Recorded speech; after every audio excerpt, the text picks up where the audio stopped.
तुला लगन वालों के लिए हम चर्चा कर रहे हैं चंद्रमा की प्लेसमेंट के बारे में और इस वीडियो में सिक्स्थ हाउस के बारे में अब विचार करेंगे।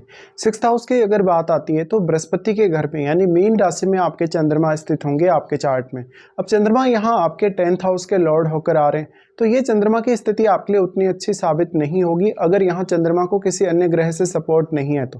देखिए, जो 10th हाउस है उसके लिए आपका एफर्ट काफ़ी ज़्यादा बढ़ जाता है, क्योंकि चंद्रमा एक बहुत ही सॉफ्ट ग्रह है। सॉफ्ट ग्रह होने की वजह से यहाँ कहीं ना कहीं आप जितनी मेहनत करेंगे उतना आपको रिवार्ड नहीं मिलेगा। चंद्रमा यहाँ दूसरे ग्रहों से काफ़ी ज़्यादा प्रभावित होंगे। इसके साथ साथ यहाँ जो आपके 6th हाउस के लॉर्ड हैं बृहस्पति, उनकी प्लेसमेंट आपके लिए काफ़ी ज़्यादा मैटर करती है। अगर बृहस्पति का दृष्टि संबंध है चंद्रमा के साथ या बृहस्पति 6th हाउस में ही बैठे हैं, तब ये चंद्रमा की प्लेसमेंट आपके लिए काफ़ी फेवरेबल हो जाएगी।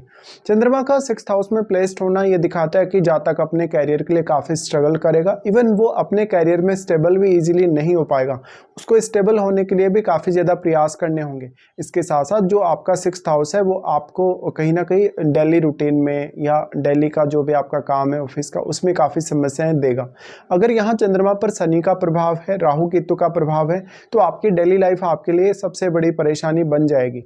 ऐसा जो व्यक्ति होता है उसका निजी जीवन में या उसके डेली लाइफ में हमेशा कोई ना कोई बदलाव ऐसा होता ही रहेगा जो उसके कैरियर को प्रभावित करता रहेगा। यहाँ चंद्रमा प्लेस्ड हैं तो आपको कैरियर में शुरुआत में काफ़ी ज़्यादा समस्याओं का सामना करना पड़ेगा, जैसे आपके कलीग्स आपके अगेंस्ट हैं या आप पे बहुत ज़्यादा जिम्मेदारी आ गई है, या हो सकता है आपके बॉस के साथ अच्छे रिलेशन नहीं है। और 6th का अगर चंद्रमा हो तो जातक का जो फायदा है वो दूसरे लोग उठाते हैं, उसके कलीग या उसके बॉस वगैरह। ऐसी स्थिति में आपको देखना होगा वास्तव में किसी भी अन्य ग्रह की या तो दृष्टि हो 6th हाउस पे, या कोई भी ग्रह यहाँ चंद्रमा के साथ भी अगर बैठा हो तो वही ग्रह आपको यहाँ ज़्यादा से ज़्यादा सपोर्ट कर सकता है। अब यहाँ आपको मुख्य तौर पर दो ग्रह सबसे ज़्यादा सपोर्ट कर सकते हैं, एक बृहस्पति और दूसरा सूर्य, क्योंकि सूर्य आपके चार्ट में 11वें घर के लॉर्ड होकर यहाँ आएंगे और वो अपने मित्र बृहस्पति के घर में ही स्थित होंगे।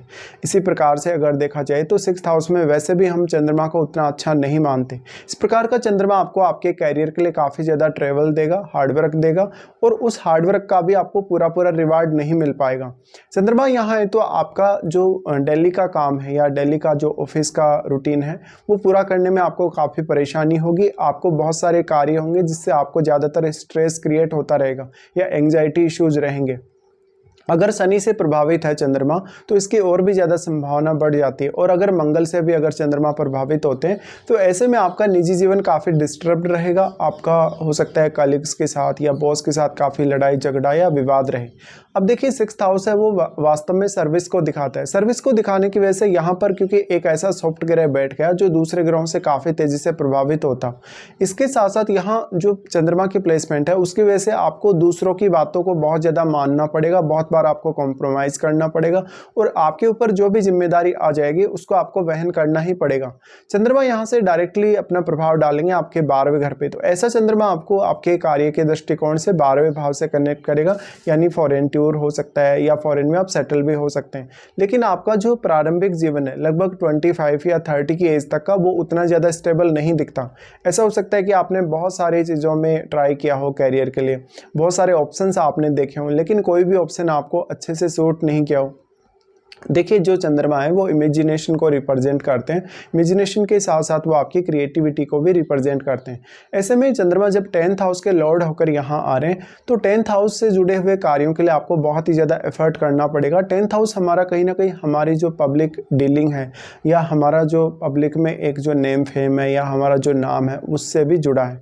ऐसी स्थिति में इसी प्रकार से आपको ये देखने को मिलेगा कि चंद्रमा 6th हाउस में अगर आ रहे हैं तो आपको अपना फेम पाने में, प्रसिद्धि पाने में बहुत ज़्यादा समय लग सकता है।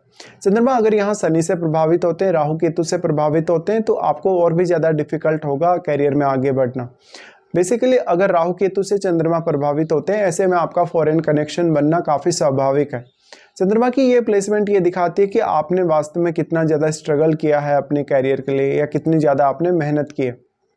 तो जब तक आप पूर्ण रूप से मैच्योर्ड नहीं होते, जब तक आपका 30 या 35 का एज क्रॉस नहीं होता, तब तक आप अपने करियर में वो सारे के सारे रिजल्ट्स नहीं पा सकेंगे जो वास्तव में आप पाना चाहते हैं। ये आपके लिए तभी पॉसिबल हो सकता है जब या तो सूर्य का या बृहस्पति का संबंध चंद्रमा से हो।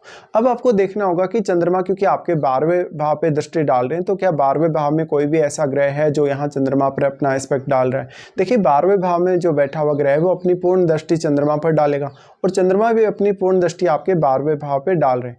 ऐसे में कोई भी ऐसा क्रिएटिव वर्क चुनिए, कोई भी ऐसा काम चुनिए जिसमें आप चंद्रमा की स्किल्स का ज़्यादा से ज़्यादा प्रयोग कर सकें। ऐसा चंद्रमा आपको आपके वर्क प्लेस पे काफ़ी ज़्यादा स्किल वाला दिखाता है, बहुत अच्छी इमेजिनेशन और बहुत सारी ऐसी स्किल्स प्रोवाइड करेगा जो वास्तव में आपको आपके प्रोफेशन के लिए हेल्प मिलेगी। लेकिन यहाँ चंद्रमा क्योंकि 10th लॉर्ड होकर बैठे हैं, ऐसे में 10th हाउस के लिए जितना ज़्यादा आप एफर्ट करें, जितना ज़्यादा आप समय पर काम करेंगे, उतना आपके लिए अच्छा रहेगा। चंद्रमा का जो प्रभाव आपके 12वें भाव पे पड़ रहा है, इस वजह से आपका जो निजी जीवन है या जो आपका मैरिड लाइफ है वो भी काफ़ी प्रभावित होगा। 12वां घर आपका एक तरीके से देखा जाए तो बेडरूम भी है। ऐसी स्थिति में ऐसा हो सकता है कि आप ज़्यादातर समय अपने वर्क प्लेस पे स्पेंड कर रहे हो और अपने जीवन साथी को भी आप पर्याप्त समय नहीं दे पा रहे, या कहीं ना कहीं आप बहुत लेट घर पहुँचते होंगे, बहुत ज़्यादा आपको ट्रैवल करने में समय लगता होगा रास्ते में। तो ऐसा चंद्रमा बहुत एक लंबा ट्रैवल भी दे सकता है।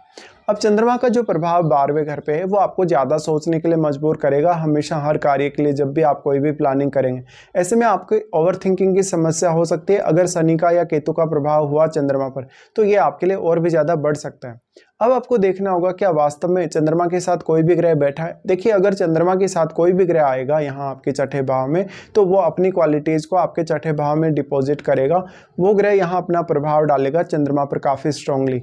ऐसे में आपका मन, आपकी मानसिकता, सोचने समझने का तरीका, आपका व्यवहार या आपकी मेंटलिटी, वो सारा का सारा उस ग्रह से काफ़ी ज़्यादा प्रभावित होगा। वैसे तो चंद्रमा के केस में हम ये भी मानते हैं कि कोई भी ग्रह जब चंद्रमा पर अपनी दृष्टि डालता है तब भी वो इस प्रकार का प्रभाव देगा, लेकिन युति होने से ही सबसे ज़्यादा प्रभाव हमें इस प्रकार से देखने को मिलेगा। तो जो भी ग्रह यहाँ आया है वो अपने भावों को भी 6th हाउस से कनेक्ट कर रहा है। ऐसे में आप उन भावों के लिए अब कौन से ग्रह की क्वालिटीज़ का ज़्यादा प्रयोग करेंगे, चंद्रमा की क्वालिटीज़ का प्रयोग करेंगे या जो ग्रह यहाँ बैठा है उसकी क्वालिटीज़ का ज़्यादा से ज़्यादा प्रयोग करें, ये आपको देखना होगा। मेनली हम ये मानेंगे कि कोई भी भाव का स्वामी अगर छठे भाव में बैठता है तो उस भाव से संबंधित जो आपके रिश्ते हैं वो काफ़ी ज़्यादा तनावपूर्ण हो सकते हैं। वहाँ पर हो सकता है कि आप अपने रिश्तों को बनाए रखने के लिए काफ़ी स्ट्रगल कर रहे हो, बहुत ज़्यादा मेहनत कर रहे हो, हार्डवर्क कर रहे हो। इसके साथ साथ उन भावों से आपको कुछ खास सपोर्ट मिलने की संभावना नहीं होगी अगर जो चंद्रमा के साथ ग्रह बैठा है वो चंद्रमा का अगर मित्र ग्रह ना हो। अब देखिए जो 6th हाउस है उसमें हमें कोई ना कोई बहुत एग्रेसिव ग्रह चाहिए, कोई ऐसा ग्रह चाहिए जो काफ़ी एनर्जेटिक है। ऐसे में कोई भी ग्रह यहाँ बैठेगा तो उसकी भूमिका आपके ओवरऑल जीवन में भी काफ़ी ज़्यादा अहम होगी। अब वो ग्रह भी आपके 12वें घर को प्रभावित करेगा। ऐसे में आपका जो 12वें घर से संबंधित जो चंद्रमा का रिजल्ट है वो भी उस ग्रह से जरूर ही प्रभावित होगा। जिन भी भावों का स्वामी यहाँ चंद्रमा के साथ बैठा है डायरेक्टली अब वो भाव यहाँ आपके छठे भाव से जुड़ गए, इसलिए उन भावों को लेकर भी आपको ज़्यादा मेहनत करनी होगी और ज़्यादा आपको कठिनाइयाँ आएंगी उन भावों से रिलेटेड कार्य करते हुए। ऐसे में ऐसा हो सकता है कि उन भावों से जुड़े हुए जो आपके रिश्ते हैं उनमें आपको शत्रुता देखने को मिल सकती है कभी कभी। अब यहाँ जो चंद्रमा के साथ जो ग्रह बैठा है वो आपके चार्ट में कुछ अन्य भावों को भी एस्पेक्ट करेगा या दृष्टि डालेगा, तो आपको उन भावों के बारे में भी विचार करना चाहिए। और 12वें भाव में बैठा हुआ ग्रह चंद्रमा को या चंद्रमा के साथ बैठे हुए ग्रह को भी काफ़ी ज़्यादा प्रभावित करेगा। इसके साथ साथ फिर आपको विचार करना होगा अपनी महादशा पर, क्या वास्तव में आपको चंद्रमा की महादशा है या नहीं। अगर आपको चंद्रमा की महादशा है तो ये सारे के सारे रिजल्ट्स आपको काफ़ी स्ट्रांगली देखने को मिलेंगे। बट अगर आपको चंद्रमा की महादशा नहीं है तो ऐसा हो सकता है कि चंद्रमा के साथ बैठे हुए ग्रह की आपको महादशा हो, या चंद्रमा के ऊपर जो कोई भी ग्रह अपना प्रभाव डाल रहा है उसकी आपको महादशा हो सकती है। तो उस दशा में भी फिर आपको चंद्रमा से जुड़े हुए जो परिणाम है वो काफ़ी स्ट्रांगली देखने को मिलेंगे।